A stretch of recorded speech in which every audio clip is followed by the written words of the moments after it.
L'histoire du commandant Aboubakar Diakité, dit Toumba Aboubakar Diakité, surnommé Toumba, naquit dans une famille modeste au cœur de la Guinée. Dès son enfance, il se distinguait par son courage et son caractère fort. Contrairement aux autres enfants, Toumba n'aimait pas fuir devant les difficultés. Il affrontait tout avec détermination. Très jeune, il développa un sens profond de la discipline. Son père lui répétait souvent « Un homme sans courage est comme un arbre sans racines ». Ces mots marquèrent Toumba pour toute sa vie. À l'adolescence, il rêvait de servir son pays. Fasciné par l'ordre et la protection des autres, il décida de rejoindre l'armée. Ce choix n'était pas facile, mais il était convaincu que c'était sa voie. Son entrée dans l'armée Toumba entra dans les forces armées avec une motivation exceptionnelle. Durant sa formation, il impressionna ses supérieurs par sa rigueur, sa force physique et surtout son mental d'acier. Il gravit rapidement les échelons, devenant un soldat respecté. Ses camarades le décrivaient comme un homme courageux, parfois dur, mais toujours prêt à se battre pour ce qu'il croyait juste. Avec le temps, il gagna le titre de commandant, ce qui renforça encore son influence. Ascension et pouvoir. Au fil des années, Toumba devint une figure importante dans l'armée guinéenne.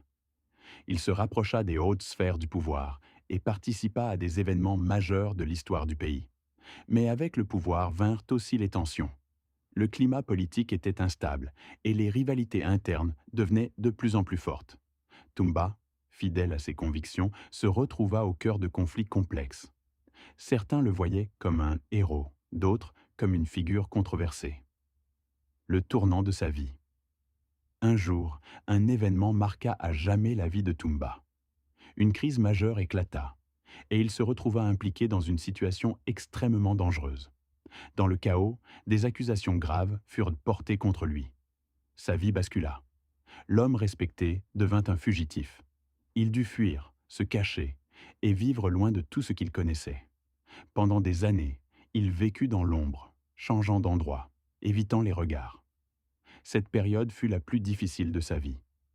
Lui qui avait connu l'autorité et le respect vivait désormais dans l'incertitude. La chute.